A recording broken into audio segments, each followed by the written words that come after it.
Good morning, everybody. Let's get started, please. I want to welcome everyone today to the Strategic Investment Successfully Preparing for Business with Cuba webinar. My name is Ray Ruga, and I'm founder of the FinTech America's Banking Disruption Conference, and I will be the moderator of this event. Once again, thank you all for taking time to join us today. And also, before we get going, I want to encourage you to all ask questions. Questions can be submitted, and then we will hopefully get to them all, or as many as we can, at the end of our presentations. And as all of you know, Cuba is front and center these days. Having surprised the international community last December with an unexpected rapprochement, the Obama administration has moved quickly and deliberately to reestablish diplomatic relations, creating an outpouring of interest from the business community to the possibility of doing business with or in the island. While relations with Cuba have been established and the U.S. now has a full embassy there, the fact remains that there is still a U.S. embargo in place that will require congressional approval for its lifting. Just last Friday, I was privileged to have been invited to a speech by former Secretary of State Hillary Clinton, where she advocated for the full lifting of the U.S. embargo, potentially paving the way for business to pursue investment opportunities in the island. However, while there is potential in this undoubtedly sexy topic, there remains a lot of challenges for would-be investors beyond the U.S. embargo, which is why we're here today. Joining us are two distinguished experts to provide us with presentations on the subject. First up will be Marla Dukharan, Group Economist for the Royal Bank of Canada's Caribbean operations, who brings with her over 17 years of experience as an economist. She is responsible for monitoring over 20 countries in the Caribbean and has placed intensive focus on preparing international stakeholders for the impending opening of the Cuban market. Marla is regarded as one of the top thought leaders in the Caribbean on key macroeconomic issues. Marla's depth of knowledge has converted her into a key influencer for regional businesses, and she is considered by Global News Matters as one of the women to watch in the Caribbean. Also joining us today is Melissa Marchand, Global News Matters Chief Strategy Officer, who combines hands-on experience in the oil and gas, electricity, manufacturing, and financial services sector, with broad knowledge and extensive consulting work in the Caribbean economies. Over the last decade, Melissa has helped companies from around the world develop new strategies to excel in the Caribbean region and has been advising multinationals on Cuban affairs for the last 5 years. Her specialized knowledge in the Dutch, French, English, and Spanish Caribbean markets position her as one of the top experts globally for the region. We welcome them both, and to get started, Marla will take it from the top. Welcome, Marla. Thank you so much for that introduction, Ray. Good morning and hello to everyone on the line, and thank you so much for joining us. Before I start, I really want to again thank Melissa and Global News Matters for inviting me to co-host this webinar. This is a subject that I'm so excited about because it just represents so much opportunity for Cuba as well as the rest of the region. And so if we could bring up the next slide, I want to really remind everyone on the call that Cuba is, it's not your typical economy. I mean, it's a centrally planned economy, which means that the state controls most of the resources. There are heavy restrictions still on the ownership, private ownership and operation of businesses. The government controls the majority of what is produced, who produces it, in what quantities, and at what prices the output is sold. They also control all employment and wages and all prices in the economy. So once we remember this at the back of our minds, we can get into the data. Next slide, please. So, the outline of my presentation is going to be fairly simple. I'm going to get into what the current macro conditions look like in Cuba. I'm going to talk a bit about demographics, consumption and investment, tourism, and trade, and especially. I also then want to spend a little bit of time on what this rapprochement process means in terms of the implications for Cuba as well as touch on what the implications might be for some of the other countries in the Caribbean. And then after that, I'll wrap up and hand over to our host. Next slide, please. So, in terms of the demographics for Cuba, the population of Cuba is roughly 11.2 million, which is actually the largest in the Caribbean, just slightly larger than Haiti or the Dominican Republic. And interestingly, I mean, over 1.5 million people are in the over 65 age group. That's larger than the population of Trinidad. So they do have a large older population, but they also have, in terms of the birth rate relatively to the Caribbean, their population grew by only 0.3% in 2013, which is fairly consistent with the kind of population growth we see throughout the Caribbean, except that a 0.3% growth rate in Cuba translates into 37,000 persons. And so, if you think about that on the scale relative to the rest of the Caribbean, you can see where that growth in Cuba, even though it's 0.3%, it really is way over and above what we see in the rest of the Caribbean. Again, about 19% of the population are senior citizens, and there's a dependency ratio of roughly 55%. And that is, again, might be high in a sense, but in a regional scale in the Caribbean, it's quite average. Next slide, please. So, in terms of Cuba's workforce, the total workforce stands at just under 5 million persons, and the largest segment in terms of employment would be other activities, services to commercial and individuals, and that's at 40% of the workforce, followed by agriculture and retail, hotels and restaurants. Now, retail, hotels and restaurants is the only sector that has shown uninterrupted growth in employment numbers for each year from 2008 to 2013. And the reason for that, I suspect, is because workers in the retail and hotel sector can actually have the opportunity to earn US dollars informally from tourists to supplement their formal wages. The electricity, gas, and water sector has seen the most growth in employment numbers from 2008 to 2013 at 24%, followed closely by mining and quarrying. So basically, your utilities, they are the ones that are showing the most growth. We have seen, however, business services, real estate, rentals showing declines of about 17% in employment numbers from 2008 to 2013. The manufacturing sector also saw declines of 13.6% in employment numbers over that period. And according to Moody's, there was a 74% labor force participation rate and a 3.5% unemployment rate in 2012. 20% of the population works in the agriculture sector, but that sector accounts for only 5% of gross value add in the economy. And this illustrates very weak productivity levels that pervade the Cuban economy. Next slide, please. In terms of the average monthly salary, the levels you see here until 2013, of course, have not changed very much. We suspect it might have gotten up to $24 to $25 in 2014.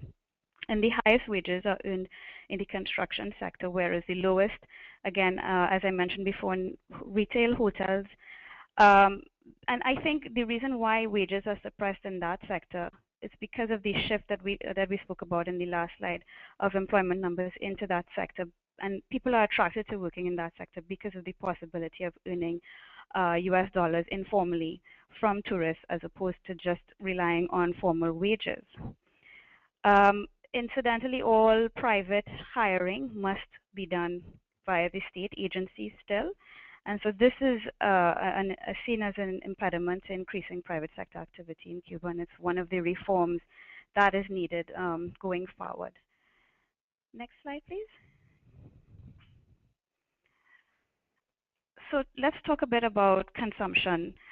So household consumption has basically increased by about 40% nominally, but in real terms, just about 18% from 2008 to 2014.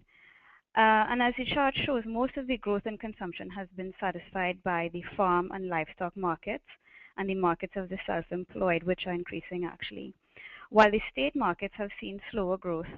And that's possibly due to their relative size and larger base, but also it suggests that there is growth momentum with respect to private enterprise in this sector in Cuba. And the steady increase in household consumption since 2009, whilst real wages have grown only marginally, as we saw in a previous slide, is partly attributable to the relaxation of remittance inflows from the US and also due to increases in tourism activity. On the remittances, the US they quadrupled their restriction on the quota of allowable remittances from 500 US per quarter to 2,000 US per quarter. And Moody's estimates that Cuban emigres sent over 3.5 billion US dollars in remittances to Cuba in 2013, or roughly 4.4% of GDP. Despite this is when the US $500 per quarter restriction was in place. So what Moody's is saying is that there will be a quadrupling of this level of inflows over the next 2 to 3 years. So we can see 3.5 billion grow to 12 billion US dollars in the next 2 to 3 years is what Moody's is saying. Next slide, please. So we have about 10,000 registered businesses in Cuba. Over half of them are in agriculture, livestock, and forestry. Cooperatives is the only category of business type that has shown growth in 2014 at 1.6%. And overall, the total number of registered businesses in Cuba in 2014 recorded a year-on-year decline of 2.2%. And the only sectors showing growth in the number of registered businesses in 2014 were the supply of electricity, gas, and water. So again, the utilities, which we saw earlier in terms of the shift of employment. Transport, storage, and communications were up 156%. Culture and transport and also other activities were also up. Next slide, please.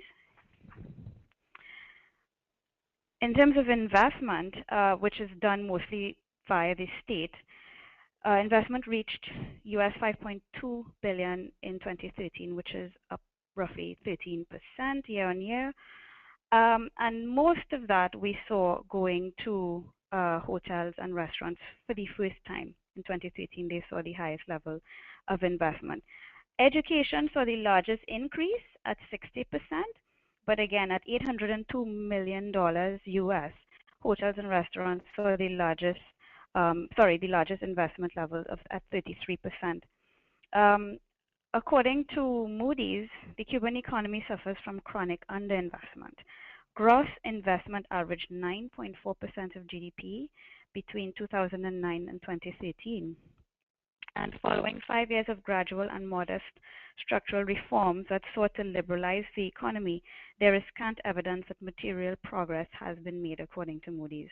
Despite the reforms, the economic model continues to stifle private sector development, fostering continued inefficiencies and economic rigidities typical of a centrally planned system. So could we have the next slide, please? I want to talk a little bit about tourism. Now, we've all heard recently in the news of the sudden rush to visit Cuba. Cuba attracted over 3 million stopover arrivals in 2014. And this is without meaningful airlift from the US. The only country in the Caribbean that sees higher numbers is the Dominican Republic. Up to May this year so far, stopovers crossed 1.7 million already, which is up 15.2% year over year, according to the Caribbean Tourism Organization.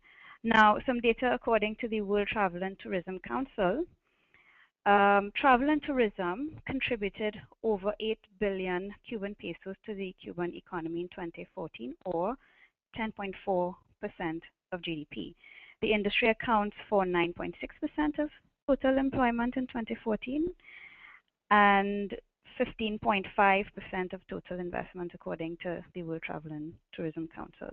From the year 2000 to 2013, Cuba recorded the highest average annual level of capital investment in tourism in the whole Caribbean at roughly 1.1 billion US dollars per annum on average, and this includes FDI. In the Caribbean, Cuba has one of the lowest levels of economic dependence on tourism at roughly 10% of GDP.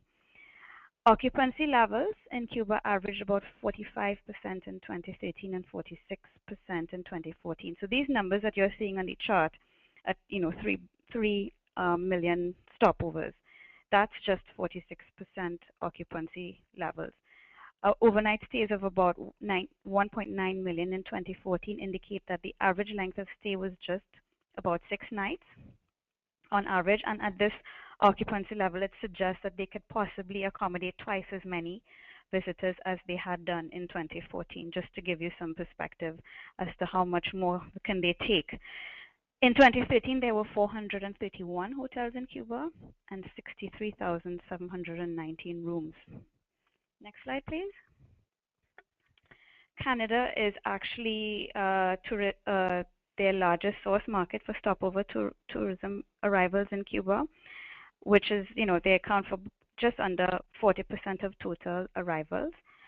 And US, you would see captured under the light blue quarter, and it's captured under other, basically. Up to May of this year, as I mentioned, we had a growth of about 15.2% year over year in stopover arrivals. Canadian stopovers grew by 13.4%, Europeans by 14.2%, and other, which captures the US, is up almost 19% year over year, up to May of this year. From 2009 to 2014, stopover arrivals from Venezuela showed the fastest growth at 22%, followed by China at 18% growth. In 2014 alone, there was an almost 71.6% increase in stopover arrivals from Venezuela, the highest increase by far, to almost 79,000 visitors from Venezuela. Arrivals from China grew in 2014 at 27% to about 28,000 visitors. Other arrivals, which is where US is captured, was up 10.7% from 2009 to 2014.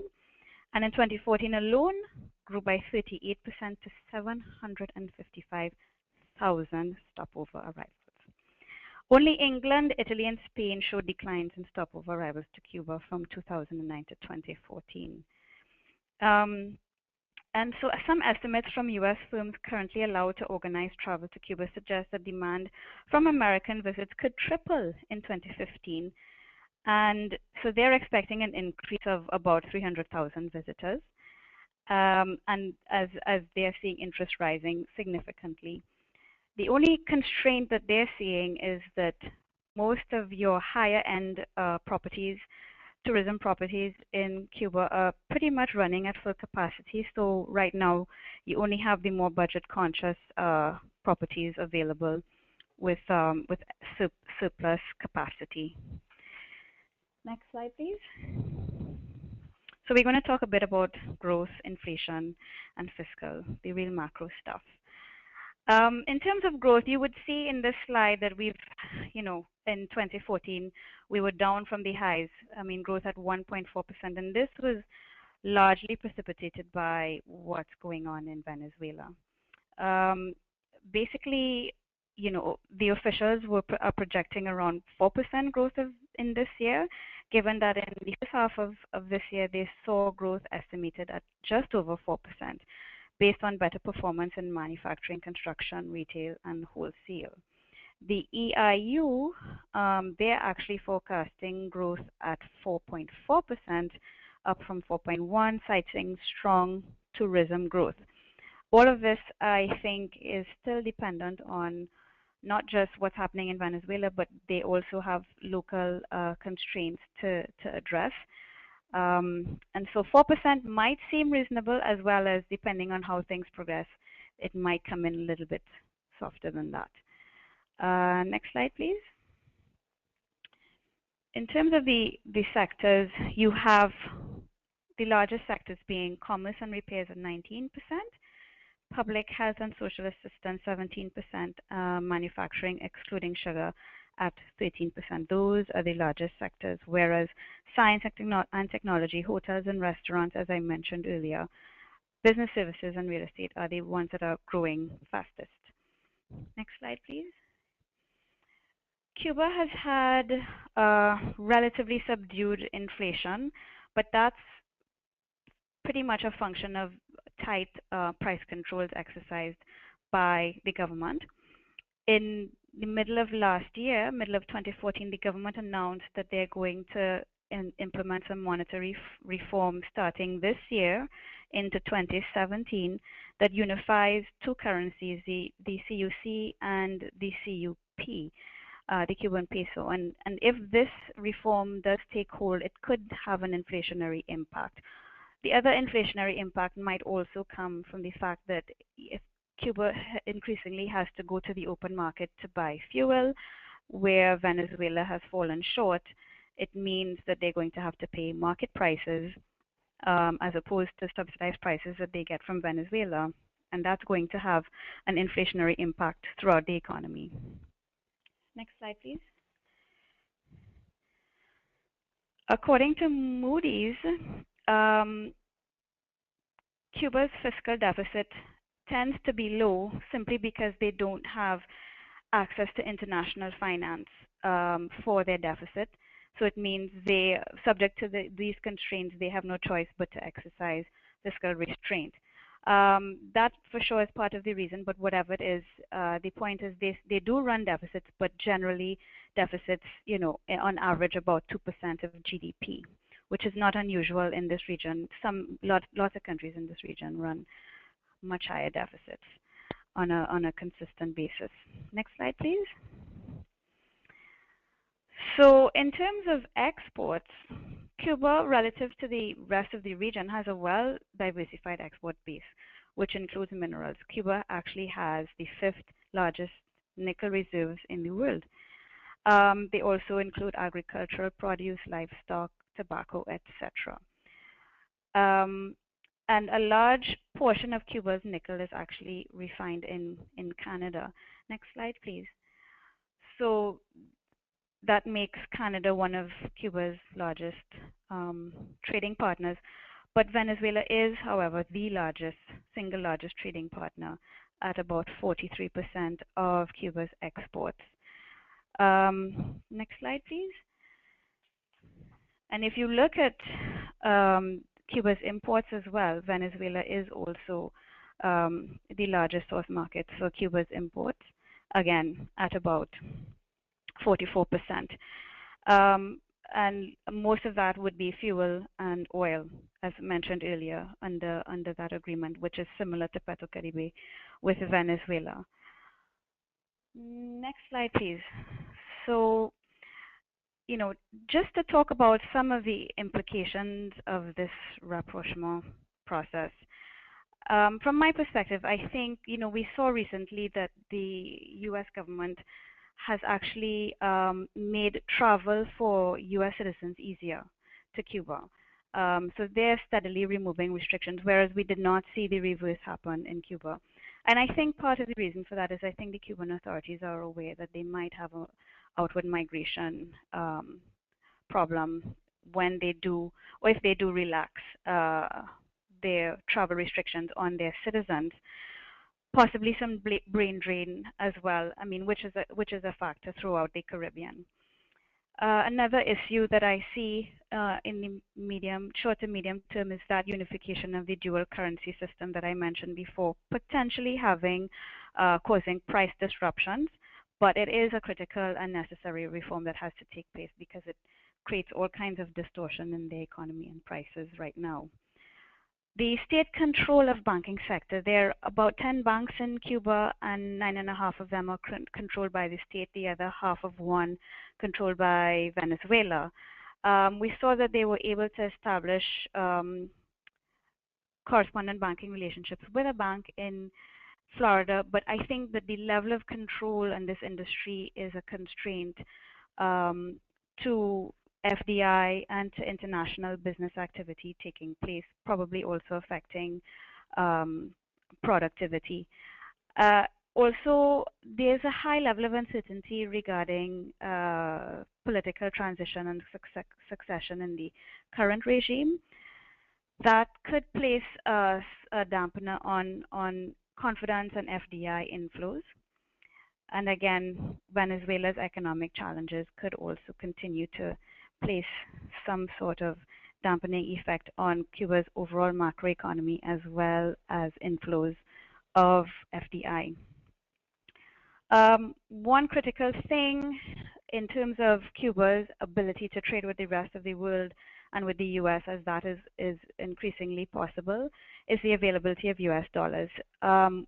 Because Venezuela has been Cuba's largest trading partner for years, that issue was really not that much of a concern because of the high level of barter arrangement that was involved in their trade. And so now that you have to use US dollars to trade internationally, I think that's going to be also a challenge for the Cuban economy as we go forward. Next slide, please.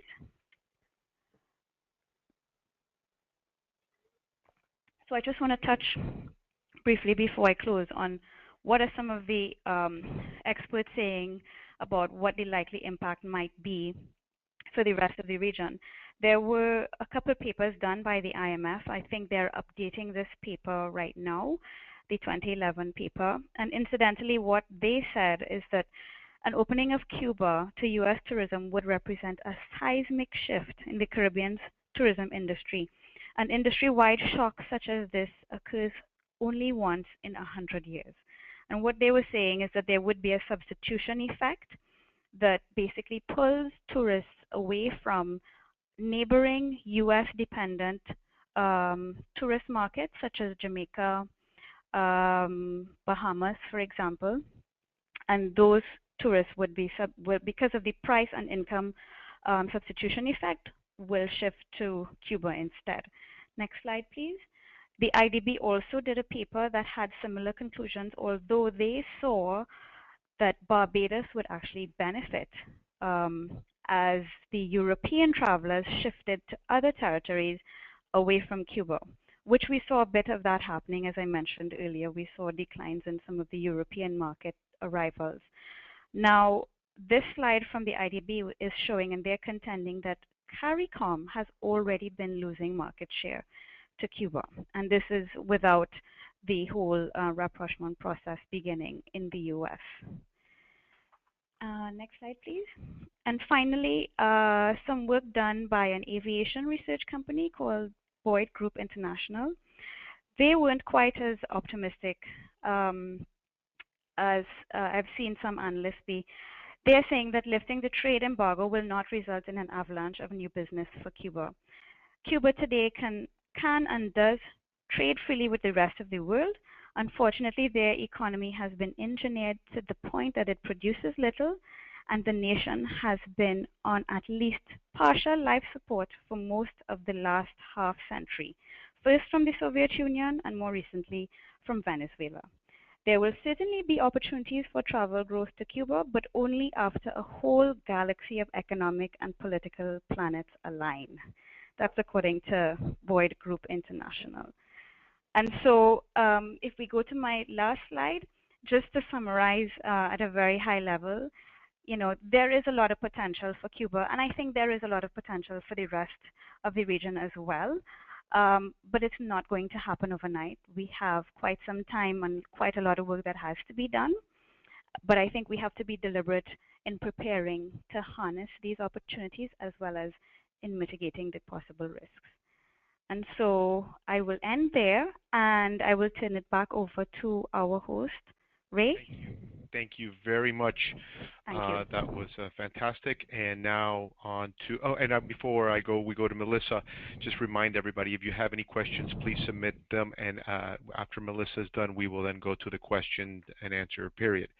Melissa, the floor is yours.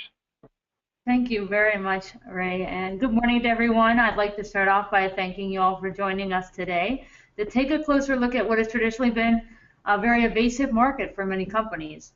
I'd like to thank Marla for her insights, and I'm sure that everyone now has a clearer understanding of some of the fundamentals fundamentals of Cuba's economy. If you want to go ahead and bring up my slides. Now I'd like to shift focus to the market, and I really want to get into some of the details on the business outlook. We do, as Ray just mentioned, we do want to make sure you get what you came for, so please submit your questions in the question panel. We're going to take a look at some specific sectors, and I'll be sharing important information on foreign investment in Cuba, as well as some of the risks and opportunities that me and the team here at Global News Matters have really had a close eye on. If I can get my first slide, please. We're going to start off today by taking a look at where we are. I'm not going to get into the details of all of the pieces of legislation that are on the slide. What is important here is to see that, in fact, there has been quite a bit of movement. I need the calendar slide, please. Quite a bit of movement in U.S. Congress, as well as with the Obama administration on the matter of policy related to Cuba. Since Obama announced the change in stance on Cuba, we've seen travel limitations have been eased, correspondent banking relationships have been authorized and are now in place, remittances were increased, the amount of goods that travelers can bring back with them from Cuba was set at $400, trade terms were changed from cash in advance to cash before transfer of title, telecommunications companies can now do business with Cuba, and of course, now we're seeing the opening of the embassies. So there have been a lot of major advances, and as you can see here on the slide, Congress has also been very busy drafting up legislative proposals. The other thing I want to stress here is that there is also a lot that hasn't happened to facilitate business with Cuba. A few things to keep in mind are, first, that only Congress can repeal the embargo, and there are a lot of changes that still have to happen on the legislative front. Also keep in mind that Cuba has its own restrictions in place and its own limitations. A good example of this is with services trade, where U.S. companies can now import certain services from Cuban entrepreneurs, but the government of Cuba has restrictions on them exporting those services. This means that no business takes place unless Cuba reforms its own trade policies. So there's a long way to go, and changes still have to happen in both countries in order to truly normalize relations. Can I have the next slide, please? Now we're going to get into the business outlook. We're going to start off by taking a look at some of the specific challenges within the Cuban market, since many of you may be looking at this market for the very first time.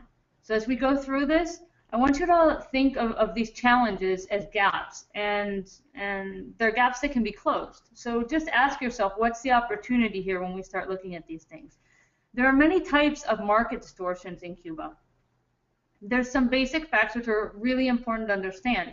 The agricultural sector, for example, is plagued with low productivity. About 70% of the food consumed in Cuba is imported. Trade is not just a challenge in terms of economics, and we'll take a specific look at the trade sector a little later on.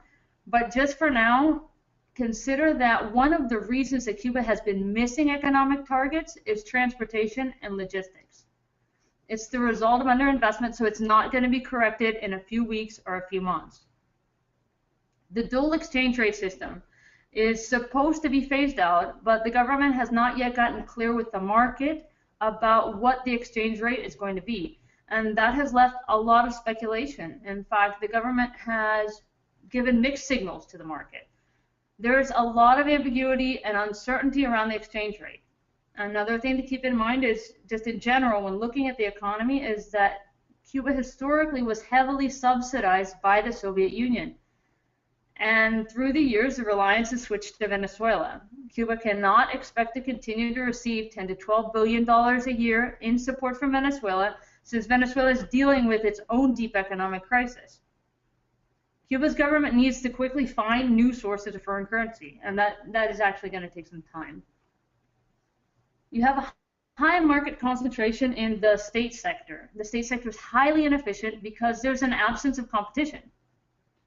Proof of this is that 65 state-run companies posted losses in the first quarter of this year, and these are companies that are budgeting for earnings and delivering losses. Now, if we look to the right, we've been seeing reforms in recent years, though they seem to have slowed down over the last year, 18 months. One of the things that's most interesting of all of these reforms has been the greater flexibility for the so-called private business. It's important to keep in mind that growth in the self-employed, they call it the cuentapropista sector, is also offsetting reductions in government payrolls. And at the end of last year, 27% of restaurants and repair services were already being managed by private entities. So this includes the cooperatives as well as the cuentapropistas. Under the model, the state retains property over the means of production, but equipment and tools can be rented or sold. Cuentapropistas they're not accessing financing, which is another challenge. At the end of last year, there had only been 820 loans granted to cuentapropistas, and at that time, there were around 450,000 workers in the sector. Service taxes, or service tax revenues for the state are growing from the self-employed, the cuentapropista sector, which is basically the reflection of three things. First, you have the number of self-employed that is now over 500,000. Second, the self-employed are increasing their revenues.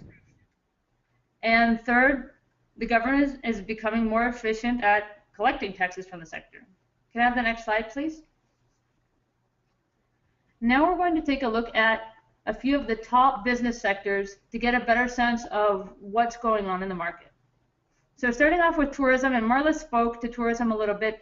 I'm not going to repeat what she said. I have some different things to discuss here. The sector was sort of inching along since 2011 until last year when it hit a new milestone of 3 million tourists.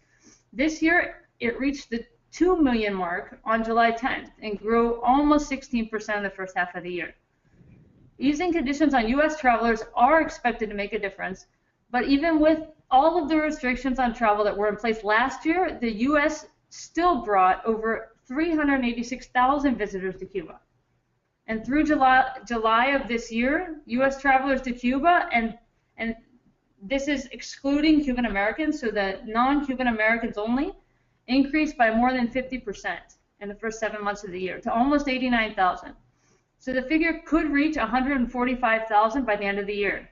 Cuban American arrivals during the period for the 7-month period were 164,000. U.S. businesses have been stepping into the market. We've seen Cheap Air, Kayak, Airbnb, and several others. And we're also seeing an increase in airlift as well as cruise options. And ferries are just waiting for their permits from the authorities in Cuba in order to be able to begin their services. The sector, it also has a very healthy investment pipeline. There's infrastructure upgrades planned and hotel construction projects as well.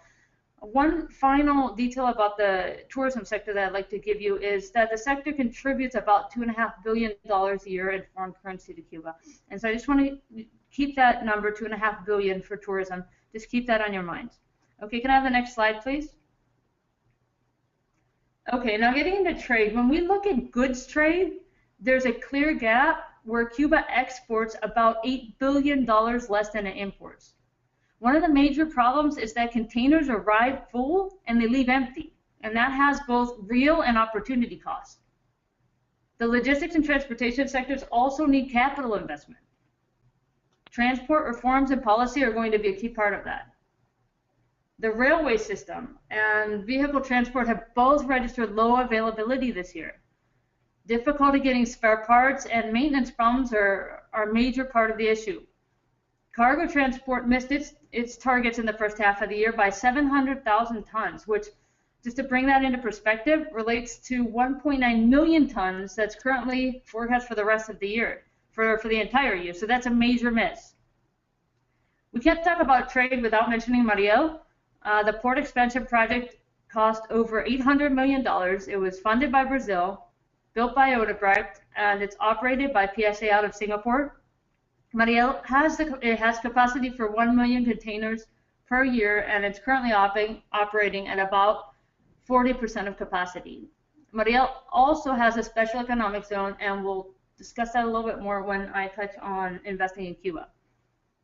Getting into energy, and I can stop on this a little more in the Q&A session if anyone wants. In the interest of sticking to the schedule, I'm just going to make a few points. Cuba has set out to generate 24% of its electricity from renewables by 2030. Currently, 94% of generation is coming from thermal energy, so there's a major gap. The sector requires about $3.7 billion in investment to upgrade its infrastructure. With regards to oil and gas, the embargo is a major issue for drilling equipment. There are only 2 offshore rigs in the world that are embargo compliant. And then on top of that, you have reforms in Mexico that made it a lot more attractive to drill offshore there. So there's still a lot of changes that have to occur for the sector to really take off in Cuba. Now, turning to the healthcare export sector, a lot of people may be unaware of the highly successful pharmaceuticals industry in Cuba. Erythropoietin is one of the most commonly known Cuban pharmaceuticals products. It's a treatment for diabetic foot. And we've heard at numerous international healthcare conferences doctors from the U.S. that are very eager to get this treatment onto the U.S. market because it's been proven to improve outcomes for patients. So the 70,000 people in the U.S. that are facing amputations this year could actually have a better alternative if relations with Cuba continue to improve. That's just one of the medications, and there are also vaccines and cancer treatments and other pharmaceuticals that have had a lot of success in other markets.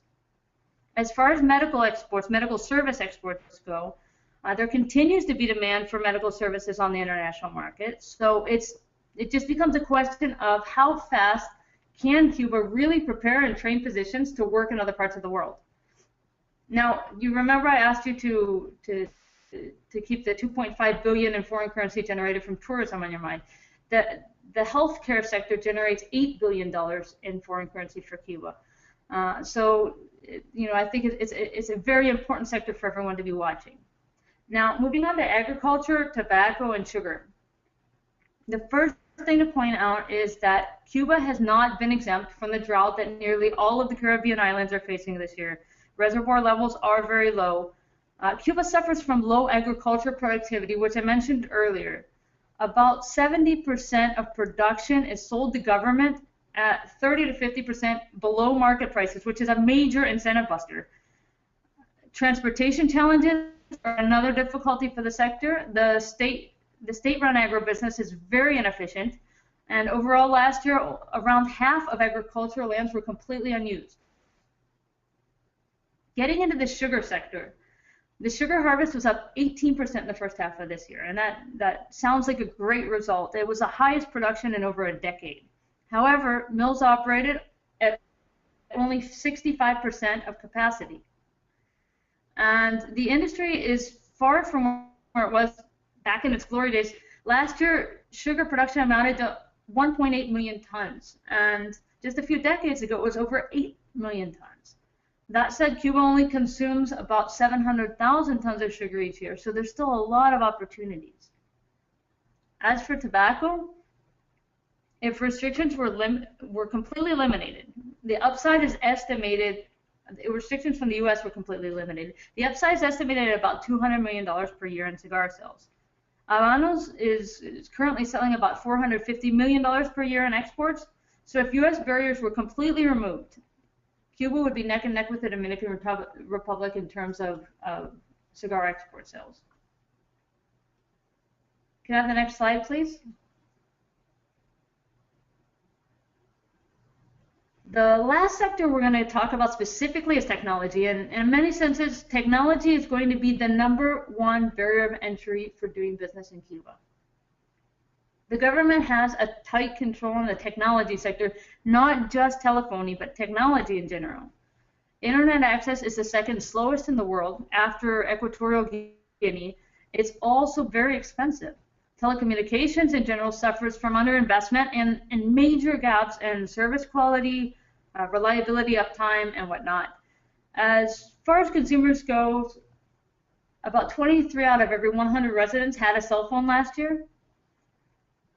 Public areas with Wi-Fi were just launched at 35 locations around Cuba, and Wi-Fi is not free. They pay high prices for it, but it's access they never had before. So people don't have to wait in long lines at navigation rooms for a computer to free up. They can just go to the public park and use their prepaid Nelta account to connect to the Wi-Fi, assuming they have a device. The advances in technology are going to be largely a policy decision from the Cuban government. This is a sector where we really have to keep in mind that market forces are not at work unless the government says so.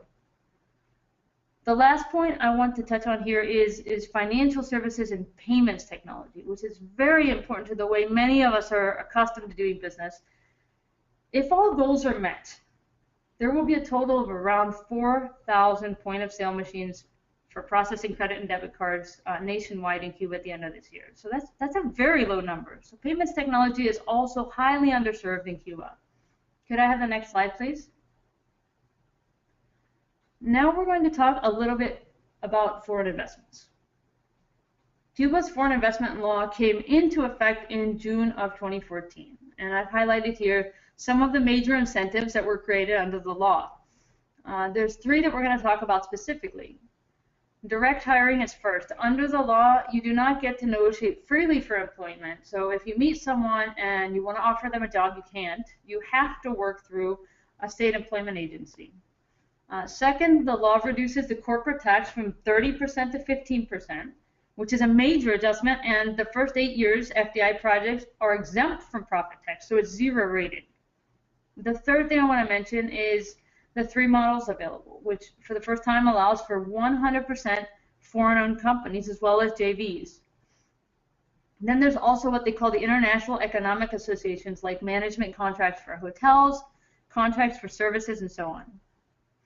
Actually, there's a fourth thing, which is the repatriation of profits, which is now allowed under the current framework. There's a different law for investments in the Mariel Special Development Zone. The holiday tax for investments in Mariel is 10 years. The holiday tax, that's my Spanish. The tax holiday is for 10 years, with the rate is set at 12% after that. One of the advantages in Mariel is that companies get to negotiate salaries, so there's no fixed tariffs. Again, there's a promise for profits to be repatriated. And you know, while the government promises rule of law and no expropriations, only time is really going to tell whether they're going to fall through on that. So we just kind of have to wait that one out and see. In the meantime, one of the gauges that we refer to is the Index of Economic Freedom. While Cuba's score has been improving in recent years, the country ranks second to last in the world, only ahead of North Korea. And it continues to score very low on property rights and financial freedom. Could I have the next slide, please? Moving on to sectors for foreign investment. On the slide, you can get a better feel for the distribution of projects by sector that the government's currently looking to promote. The total number of projects in Mariel is 25 that the government's promoting, and then for FDI projects outside of Mariel, there's 221 projects being promoted. So that's 246 projects in 11 sectors nationwide and valued at $8.7 billion. The government of Cuba is seeking $2.5 billion per year in FDI. There have been a total of 6 projects approved, with 5 companies authorized just recently. 5 of the 6 have opted for the 100% foreign capital model. The government says that they've received applications for over 300 projects so far. A few of the projects that have been approved, Mexico's Rich Meat is establishing a meat processing and packaging plant. Also from Mexico, Devex General Paint will produce a residential and industrial anti-corrosive paint line, and that's going to be for the local market and for export markets. Spain-based Hotelsa is developing a food and beverage plant that will service the tourism sector. Could I have the next slide, please? All right, now getting into risks and opportunities. This slide recaps a lot of the things that I've been talking about already. Cuba continues to pay the price for past underinvestment. Infrastructure problems will take time to fix, and they need to be considered when evaluating opportunities in Cuba to see if the timing is right and if the business model, your business model, can wait for the infrastructure to be put in place. Regarding commodity prices, particularly nickel and sugar, these are 2 indexes to follow to give you an idea of the trade dynamics. The situation in Venezuela is also very important to follow. the pace of evolving relations with the U.S. and developments in Congress related to Cuba will be very important to keep an eye on. The pace of domestic reforms in Cuba and Cuba's capacity to respond to the U.S. reforms. Timing of FDI will also be very critical to bringing in the foreign currency and also to improving technology. FDI projects that have been announced, they're in planning or they're in early execution phases. So we're not likely to see a major impact in activity this year as a result of that. Finally, the growing number of private workers of the cuentapropistas. There are now over 500,000 people licensed to be self-employed. Cubans are very entrepreneurial, they're very innovative.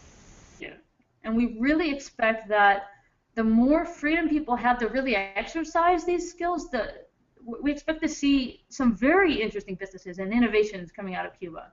I also believe that the opportunity to really harness these talents is going to bring a lot of new possibilities to companies that decide to do business in Cuba. Cuba is also a great place to launch pilot projects, and so we expect to see a lot of that coming too. Can I have the final slide?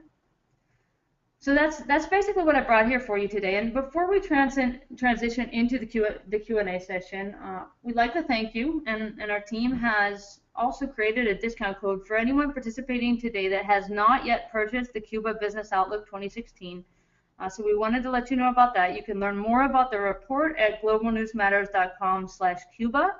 And the coupon code for checkout is webinar100, that's in lowercase, which is going to give you $100 off our current pricing.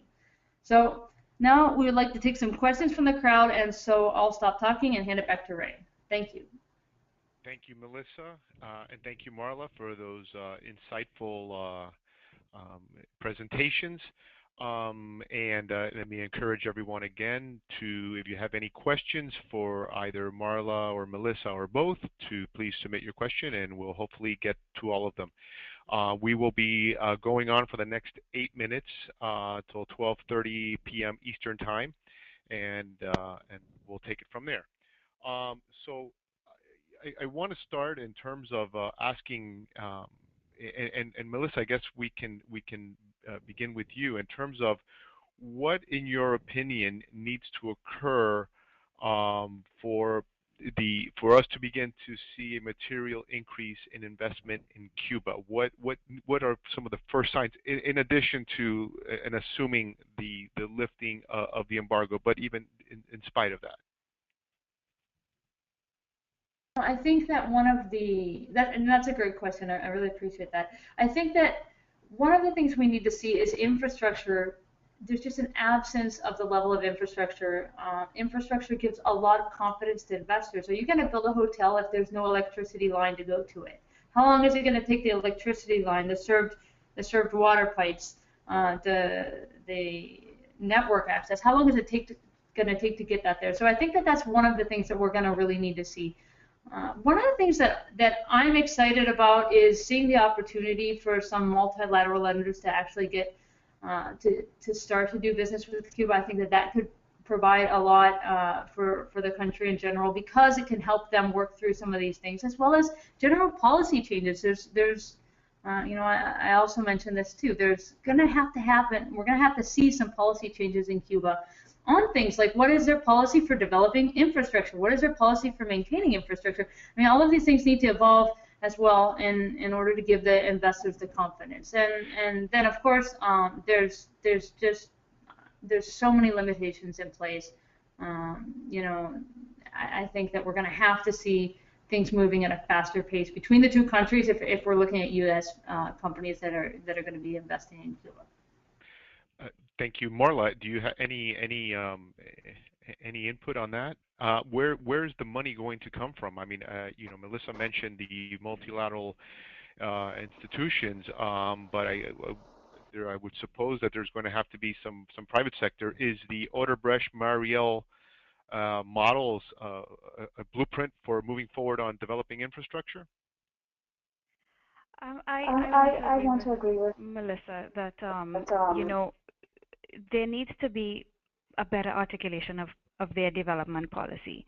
We saw that CAF, to Melissa's point about multilaterals, uh, demonstrating that they are willing to do business with Cuba. But I think we need to have better communication so that international investors can understand what your strategy is going to be, how you're going to finance it, what are the specific infrastructure projects that you're going to implement, and we can get a better sense of, therefore, what are the sectors, what are the types of businesses that are going to benefit from that. And again, to your point, Ray, it's critical for us to determine exactly where the US dollars are going to come from. I mean, pharmaceuticals is big as well as tourism, but we still have a gap, financing gap in terms of the quantum of exports versus imports. And that's going to be a big challenge simply because they have grown accustomed structurally for decades to having a lifeline thrown at them from the Soviets as well as Venezuela, where US dollars was not that much of a critical factor. That is changing. And so the whole mindset and the whole structure of the economy has to adapt to that new reality.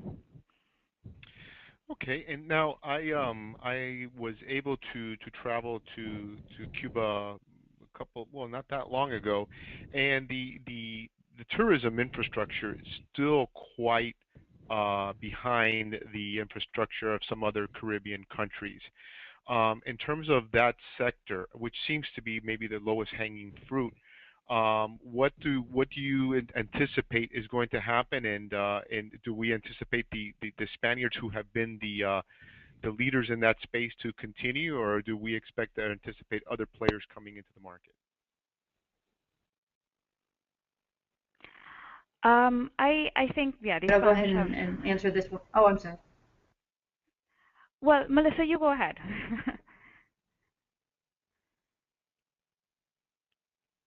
About that, I wasn't sure who it was directed to. Oh, So I'm there's, sorry. yes, can you hear me?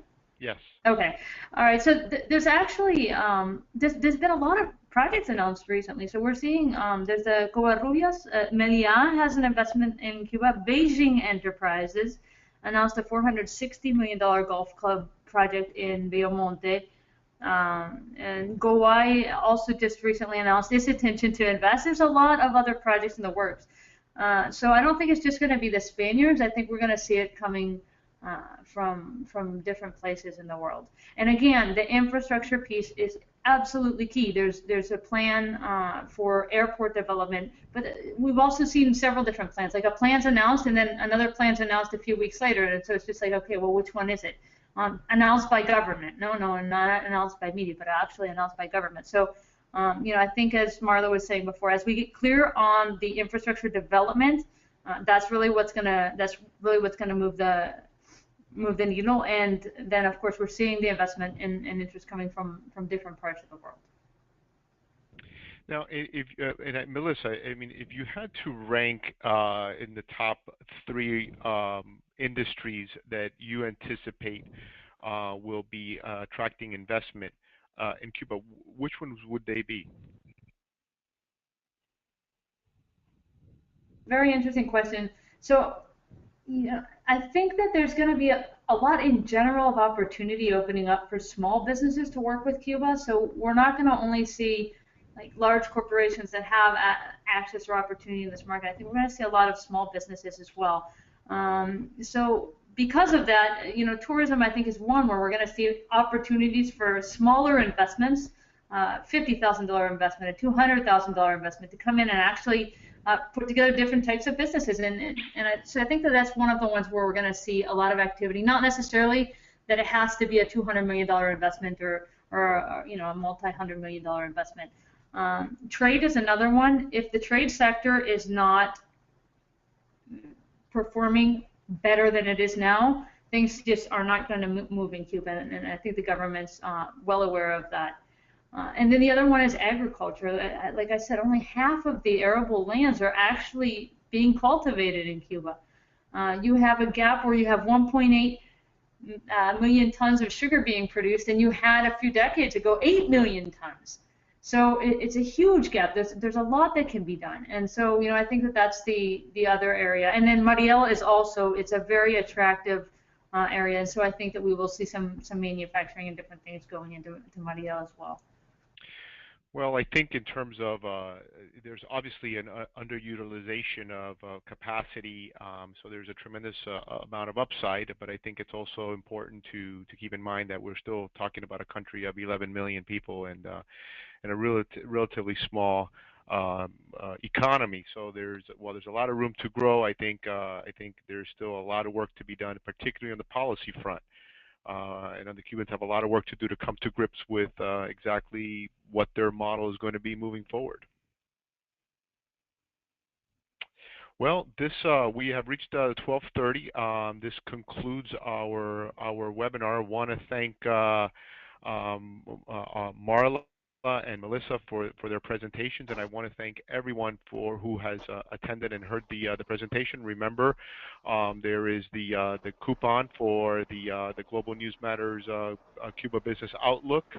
Remember, webinar 100 in small caps, and thank you again, and hopefully we will see you at the next one. Thank you all.